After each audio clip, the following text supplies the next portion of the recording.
Advanced WAN Configuration Part 3, Frame Relay Traffic Shaping and ATM. The goal of this nugget is simple. It's to put the icing on the cake with frame relay by talking about one of the neatest concepts in frame relay. It's frame relay traffic shaping. It's all about giving you complete control over exactly how your traffic behaves as it's sent across the frame relay network. And we're going to talk about all the ways to tweak and tune the frame relay, from the terms and the concepts behind it, behind traffic shaping, and the actual configuration of frame relay traffic shaping. There's a little bit to it. We're then going to turn our attention to the ATM configuration fundamentals. This is one of the few places where I'll really direct my conversation to the CCIE lab. And the reason I say that is because there's a ton to ATM. We could teach a complete series all about the different ATM types, encapsulations, and configurations. I'm going to focus it down to exactly what you need to know when you get to the CCIE lab as to how to configure your ATM connections. So let's get going with this mystical world of frame relay traffic shaping. The reason I call it mystical is because there's a whole new set of terms that goes along with frame relay traffic shaping, and I want to make sure I spend the time here so you guys can get a hold of each one of these, because they're key when you start configuring frame relay. The first concept I want to make sure you understand is that an interface cannot send slower than its physical speed. You might think, well, wait a second. What do you mean? Well, I mean, if you have a serial interface sitting on your Cisco router that handles a maximum speed of a T1 line, 1.544 megabits per second, it physically cannot send slower. Here, think of it this way. Imagine you had a bucket of water that you were draining, and this bucket of water is your interface. That T1 line is like a big hole in that bucket of water. I know I can't really draw, but imagine this is a hole in the bottom of your bucket of water, and you have this bucket that's full of water. I mean, you can't really tell that hole to drip slower. It's just going to just empty this bucket of water as fast as it possibly can. And that's your traffic that's sitting inside of your network. So how do you control how fast it sends? Well, you put your hand in front of the hole. You stick your hand under there and say, whoa, whoa, stop, because I can't drain that fast. Okay, and then you move your hand and it spurts another blob of water out. You put your hand back under it and stop the water. That's the same way that frame relay traffic shaping works. Here's the idea. We have a committed information rate of 64 kilobits per second, and that's term number one I have in this list. Committed information rate of 64 kilobits per second that we can send. But imagine that our interface is a T1 serial line. Well, instead of saying send slower, and that's an impossibility since the serial interface can't do that, we're going to virtually put our hand in front of that interface and block the traffic. And the way this works is through a system of timing intervals.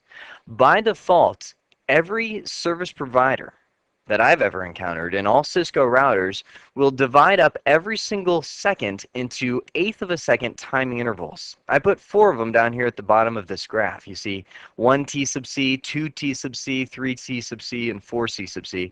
T sub C. If I had more room, I would put all 8, but you'll get the idea with just half a second here. The service provider will take your committed information rate. I'll write a formula up here for you. We'll take the committed information rate divided by T sub C, and that will give you what's known as your committed burst, or B sub C. So let me show you the numbers, and then I'll point to what that B sub C is all about.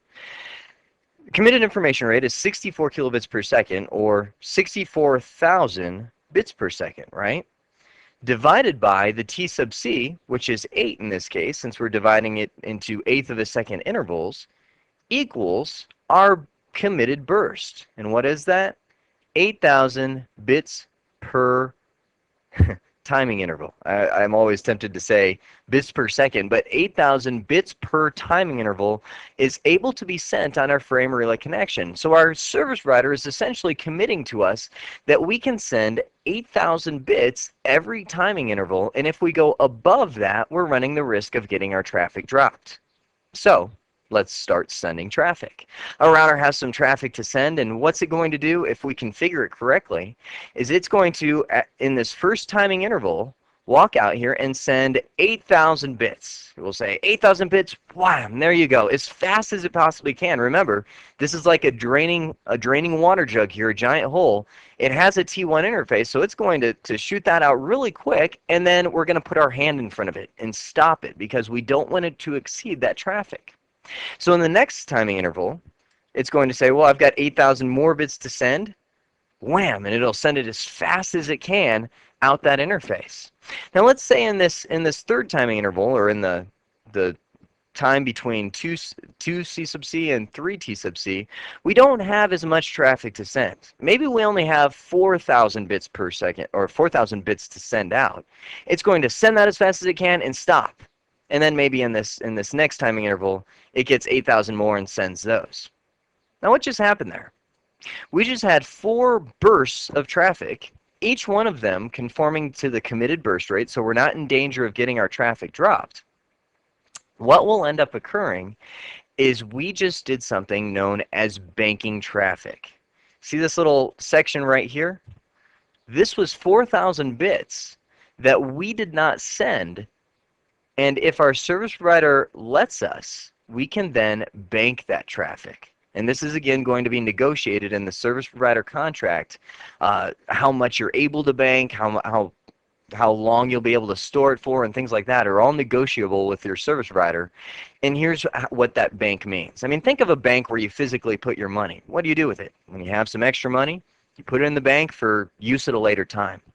Well, that later time in the Cisco world is the next second that occurs. When you come back to T sub C equals 1, let me clear all this out, you're going to go into what's known as excess burst mode. Let's say in this next timing interval you have some extra traffic to send. Well, your service provider will let you burst up to your negotiated B sub E. That's the excess burst amount. So since we banked, how much was it? 4,000 bits.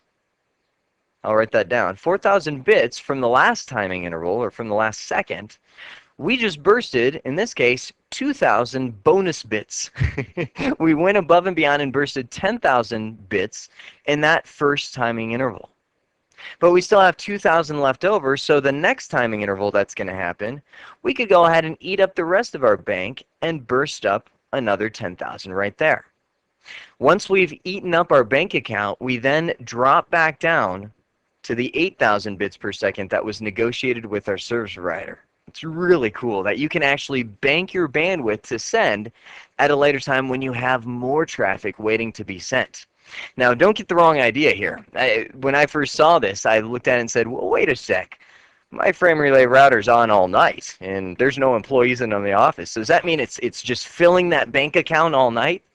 It'd be nice. But the service provider does put a cap on how much your bank account can hold, and also this excess burst amount. You can't bank, a megabit of bandwidth and then in one timing interval just burst it all out as fast as you can. Although, as you can see here, I have 10,000 bits per timing interval that is in this B sub E, and 8,000 for the B sub C. Those were all negotiated with the service provider. Now here's a thought. If you were to get a flyer in the mail that said frame relay bonus bandwidth in big letters, big red letters, what would be the first thing that you would do? Probably look at the bottom or flip it over at all the small print to see what's the catch, what's the deal with this bonus bandwidth. Well, here's the small print that you'll find. This bonus bandwidth, or this banked bandwidth, can be considered dangerous. The reason why is if the service provider is experiencing congestion, they may mark your bonus bandwidth traffic, anything above your B sub C, with a special bit called discard eligible. I'm going to mark this extra area right here in red. Your committed information rate is guaranteed. That's the whole idea behind committed information rate. This stuff is kind of bonus bandwidth, and you've got to watch out because if the service provider does experience congestion and you try to burst at that time, it's going to mark that traffic with the DE bit in the frame relay header. That is discard eligible, which means if the frame relay service provider is clogged up, it's going to look for something to drop. These packets will be the first to go. So when we get into the quality of service nuggets, I'm going to show you how to make sure Your high priority traffic, like maybe your voice over IP or your mainframe traffic, ends up getting put down here. And maybe your FTP or your not so valuable traffic ends up getting put into the excess burst category and sent afterwards. So if something does get discarded, you want to make sure it's the not so priority traffic rather than the priority traffic below. There's two more frame relay traffic shaping terms we need to be familiar with, and that is beckon and fecken. No, I didn't just say anything inappropriate there. That stands for backwards explicit congestion notification and forwards explicit congestion notification. It's how the service provider screams SOS from their cloud. It's a sinking ship. Here's the idea. Let's say this router over on the left-hand side is just sending a ton of information over to the right-hand side. They're flooding some FTP traffic over in that direction, and they're starting to go way above their committed information rate. They've gone beyond their bank. The service provider is going to start getting a little swamped. Well, before it starts dropping the packets, and maybe even as it's dropping the packets, what it will try and do is send an SOS message or a beckon, which stands for backwards explicit congestion notification, to this router over here to say, hey, slow down. We don't want to, you're sending too fast. Cut your committed information rate. Cut your data that you're sending to a lower amount, because I'm going to start dropping your traffic, which means you're going to have double the slowness because you're going to have to figure out that it got dropped and then retransmit it. You don't want to do that.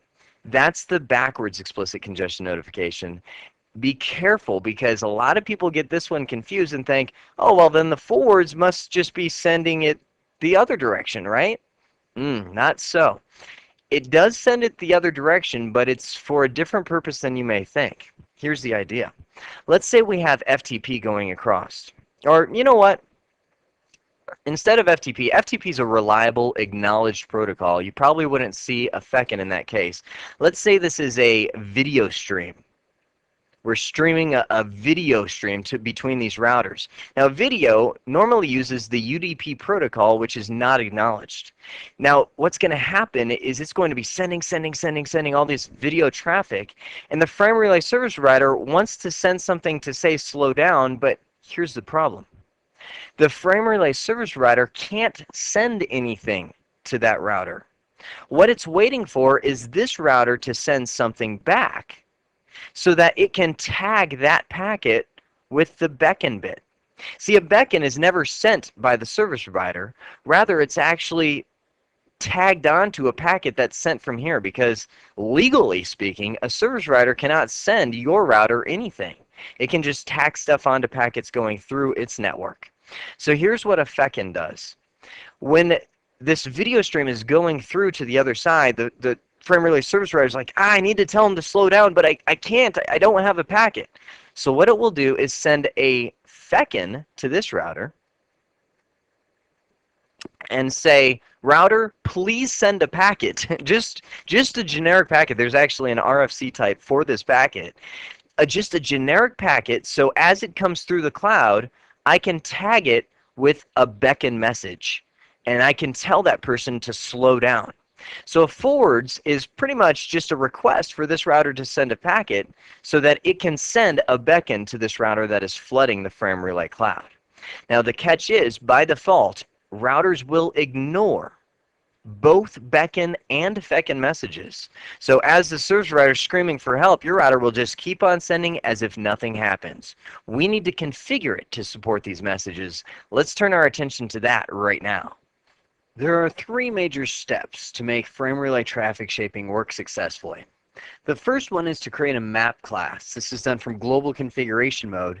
And under that map class configuration, you're going to set up all of your traffic shaping parameters. So you'll put in there your B sub C, your B sub E if you have one, your committed information rate, so that the router knows these are the parameters I'm going to use to shape for the interface. What interface? Well, that's the second step.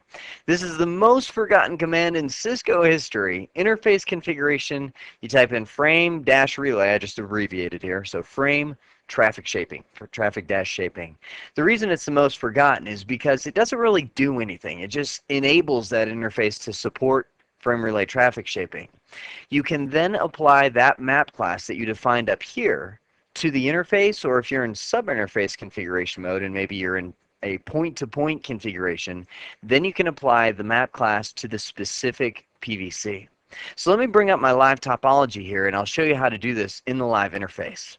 The topology that we'll use for the frame relay traffic shaping looks like this. We have three routers, router 1 being the hub of the whole network. Router 2 and 3 uses router 1, you can see those virtual circuits, uses router 1 to reach each other. Now router 1 and router 3, they're fine and dandy. They have T1 lines, 1.544 megs.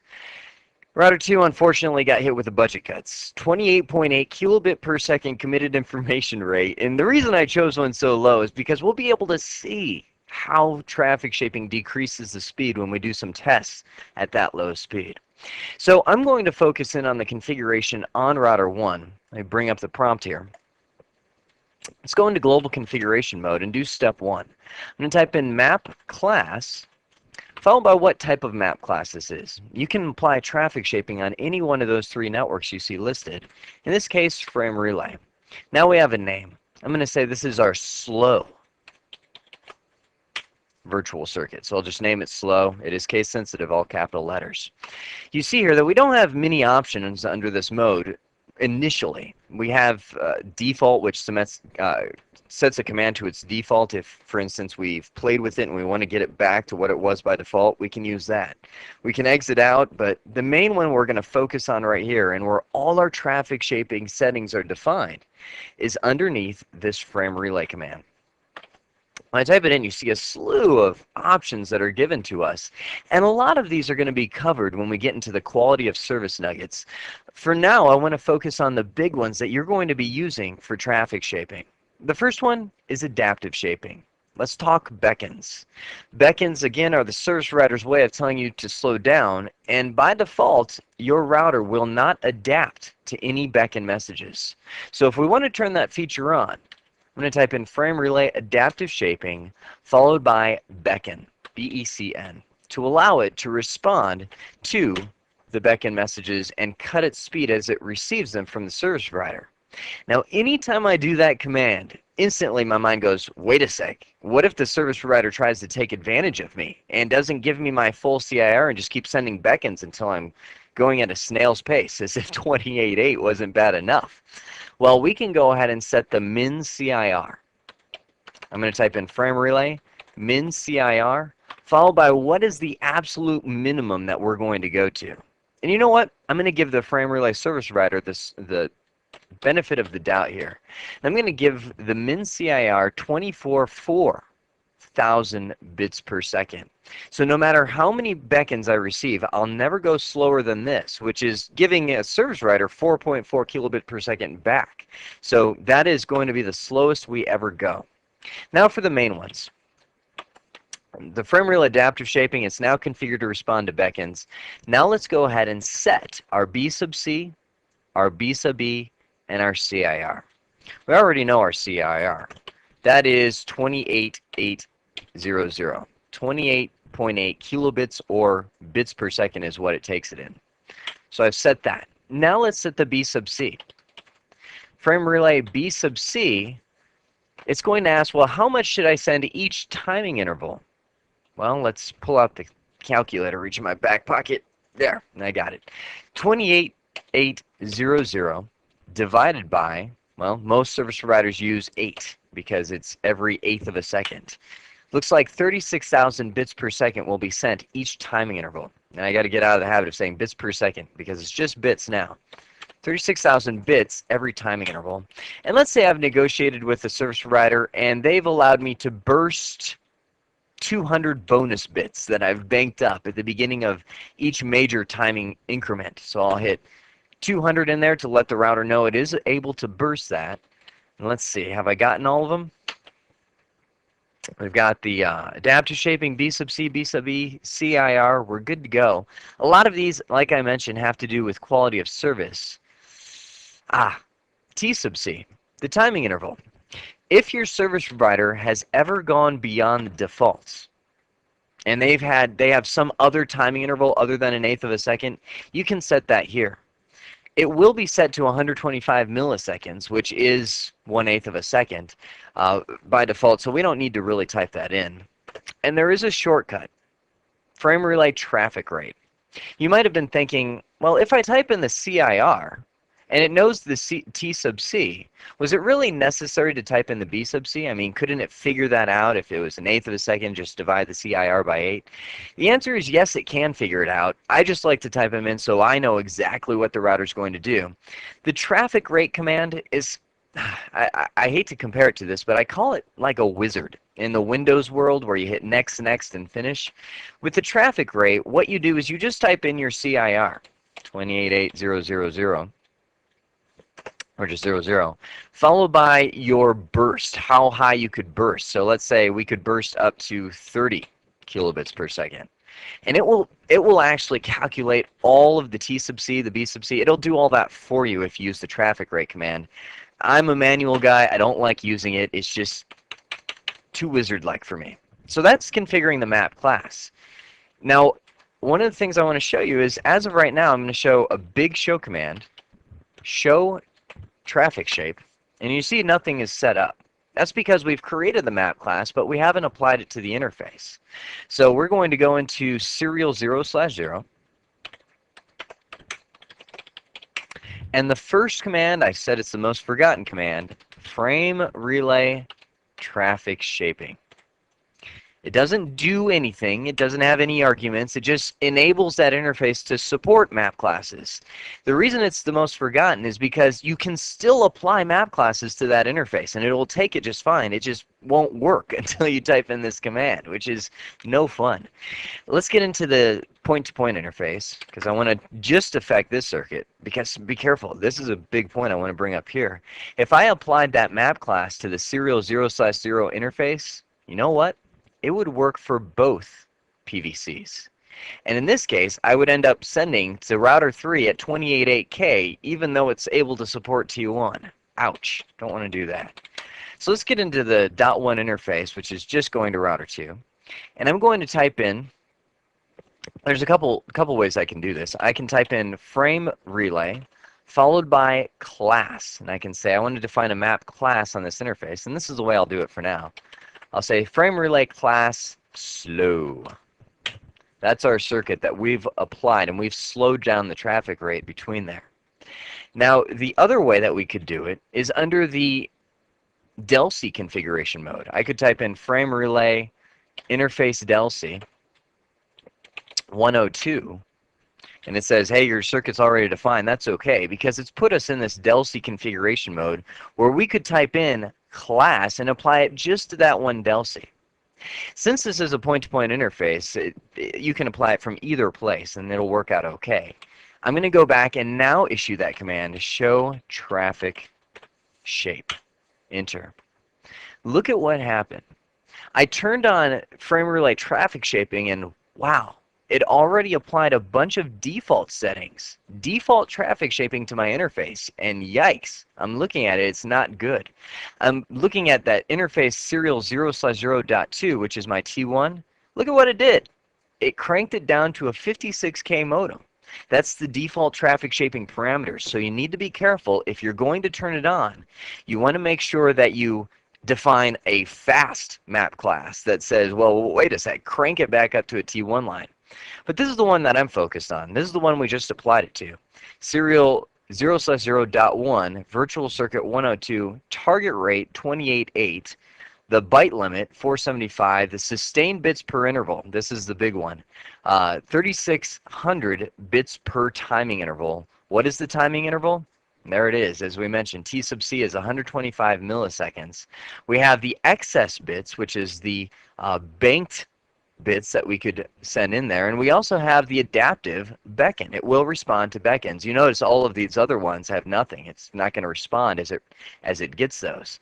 So let's do a ping, not just a normal ping. Let's go ahead and go through the extended ping, and I'm going to crank the, oh, I just typed in 100 for the datagram size. Let's go back up into it. 192.168.1.2. I wanted to crank up that datagram size to 1500 bytes so we can get a big packet going across. Notice Whew, look how slow it's going. That sure feels like a 28.8 kilobit per second connection. We're going up in time. The round trip at 760 milliseconds, it's slowed down because it has applied that traffic shaping parameter. That is how you can apply traffic shaping to this topology, and router 1 will now send slowly when it communicates to router 2. That is how frame relay traffic shaping is implemented. It's pretty complex stuff. But I must admit, if there is one thing that still strikes fear into the hearts of technicians everywhere, including myself, it's got to be ATM. You can think of ATM as the next generation for frame relay. Now, there are so many different ways that ATM can be implemented. It can be intimidating. I have to admit that I am not an ATM master, and you don't have to be when you get into the CCIE lab exam. I look at ATM kind of like I look at plumbing. I just ran some plumbing because we redid our cabinets in my kitchen, and I had to move the plumbing over for the sink, and I knocked out the drywall, I moved the pipes over, and I thought, yeah, I can do plumbing. But really, there's so much I don't know about plumbing, and if something starts leaking, you know I'm calling a plumber. ATM is the same way. You need to know how to make it work. You need to know how to make it connect. But there's so much behind the scenes with ATM and so much that it's capable of that you really a lot of times will need specialized books. You'll need to really digress into the depths of ATM standards. So what I plan on doing in this short section as we wrap up this nugget is telling you what and why behind ATM. Why did ATM come about? What is it used for? I want to give you some of the ATM concepts and show you a sliver of some of the standards that are out there for ATM, and then I'll show you what you need to know for ATM to make it work successfully in a CCIE lab environment. So here's what ATM is all about. ATM is a lean and mean mode of communication that has stripped out completely error checking. It says, you know what, error checking is the job of upper layer protocols like TCP or maybe even application layer. I don't want to waste header space with that. It has no sequence number because it's connection oriented. It actually connects over a PVC and it says, you know what, we're not going to have multiple paths, so there's no need for sequencing because things will not get out of order. It has exactly the same frame size for every single packet that's sent. Oh, beauty. We don't have to fragment packets anymore. As it goes through the ATM cloud and goes through all the different ATM switches, it always knows to look for a 53-byte cell or frame, depending on what terminology you'd like to use. And they will always consist of 48 bytes of data and 5 bytes of header. 5 bytes of header. That right there tells me that is a lean, mean protocol because I don't know of any other layer 2 communication standard, not Ethernet, not frame relay. There's nothing out there that can get down to a 5-byte header. Now, you may occasionally hear this called cell relay. A lot of the technicians, when you start talking about ATM, they'll talk about cell relay. And the reason why is because it does integrate with other layer 2 network types. It integrates with nearly all of them. Have you ever heard of a standard called ATM LAN? Stands for LAN emulation. You can integrate ATM with things like token ring and Ethernet so that you could actually transport communication from Ethernet over ATM. I actually worked with a gentleman who used to work at Disney World in Florida, and he told me that they use ATM as the foundation core network for the animal kingdom. What? I said? He said, yeah, they actually transport all the sounds, like when you're going through the animal world and you hear all the creatures yelling out. That's all being run over an ATM lane infrastructure. The way they implemented it is just like how service providers do it. 80%, that's a rough number from the ATM forum, 80% of service providers in the world use ATM as their core medium. Now, does that mean they connect to customers with ATM? Well, they might, but most of the time, they'll have frame relay, they'll have T1, they'll have ISDN, all these different connection methods that go out to the customer that people are used to and have interfaces for. They'll use those and they'll all come into the service provider core that is going to be an ATM cloud. I almost want to draw this out. You can imagine this as just this, oh, let me grab the right tool, just this ATM cloud that branches out into all the different services that the service provider provides, like ISDN is over here, T1 infrastructure over here, and this core is an extremely fast communication method used within that service provider. It has a variety of implementation, as I mentioned, and if you didn't guess, it's very fast when it communicates because of all of these facts that we just talked about. Before we get into the exact concepts and encapsulation types that we need to know as we prepare for the CCIE lab, I do want to mention this website. It's a great one. It's the ATM Forum, www.atmforum.com. They've been around for quite some time. These people will go through all the encapsulation types and all the RFC standards that you want to learn about. If you're interested in that, just jump into this Learn About ATM section in best bet would probably be to start with a beginner's guide and then hop into the white papers. But this website, www.atmforum.com, is a great one to really digress into all of those standards. The two standards that we're going to discuss in here is ATM as inspired by RFC 2684 and 2225. RFC 2684 is multi-protocol encapsulation over ATM adaptation layer 5, or AAL5. That is one of the types that allows you to encapsulate IPX, IP, any protocol that you'd like to over that layer 2 communication. And then 2225 is known as classical IP implementation of ATM. That will take the standards defined in RFC 2684 for communication and then focus it just for IP. And since the CCIE lab now focuses just on IP, you won't have to worry about throwing IPX or AppleTalk or something like that across the ATM cloud. These RFCs define a basic encapsulation of ATM. There's no real magic that happens. It just receives the packet, chops it up, and sends it across the ATM cloud. It does allow you to have PVCs and SVCs, and these are defined instead of DELCs. They're defined by VPI-VCI pairs, and these are how the service provider identifies your circuits using ATM. And you can do static or dynamic VPI-VCI communication. And you remember how I talked about in frame relay we had LMI in one of the previous nuggets, the local management interface, allowing your service provider to send you these DELCs? Well, in ATM you have interim LMI or ILMI that is used to communicate all that PVC information to you. So you can choose to statically define or dynamically receive VPI and VCI pairs. Now the tip is, when you're on the CCIE, think manual wherever you can, because it may be sabotaged, hypothetically speaking, to send you incorrect information from the frame relay or ATM cloud. So here's how it's done, and I'd like to take some time on this slide to talk a little bit more about ATM and how we can emulate it and things like that. The configuration is fairly straightforward. You'll have an ATM interface on your router, router 5 and router 6. You'll go in there. You don't even need to specify much of an encapsulation. That's done when you do the PVC mapping. You define an IP address, and then here's the syntax. We have ATM PVC 56. Now this first number is just kind of a name. Yes, it's a number, but it's just a unique identifier for that PVC. The reason I put 56 here is because this is going from router 5 to router 6. You notice on the other side I have 65 as my PVC name. That can be whatever number you want. I think it has a range of 1 to 1024, somewhere in there, that you can pick as your numbers. From there, you're going to have your VPI and VCI number. That defines the circuit that you're going to send across to get to the other side.